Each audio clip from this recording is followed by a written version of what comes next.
வணக்கம். அரசியல் களம் பரபரப்பா போயிட்டு இருக்குது.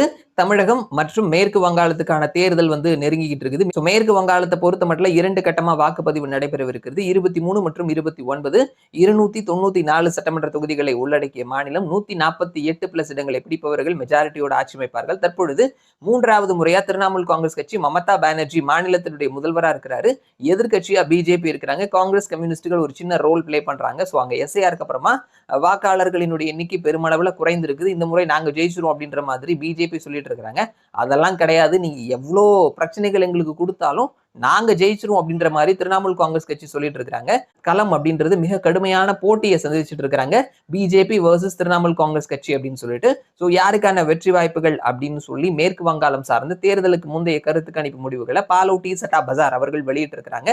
சோ அவர்களினுடைய கணிப்பு என்ன அப்படின்றத தெரிஞ்சுக்கலாம். சட்டா பஜாரினுடைய கணிப்புப்படி பார்க்கும் பொழுது திரிணாமுல் காங்கிரஸ் 171 174, பிஜேபி 116 119. சோ பிஜேபிக்கு மெஜாரிட்டி கிடைக்கவில்லை. அதே நேரத்தில் திரிணாமுல் காங்கிரஸ் குறைந்தபட்சம் 171, அவர்கள் 147 கிராஸ் பண்ணி ரொம்ப தூரம் போயிட்டாங்க. சோ திரிணாமுல் காங்கிரஸ் கட்சியினுடைய ஆட்சியை மீண்டும் தொடர்வதற்கான வாய்ப்புகள் இருக்குது.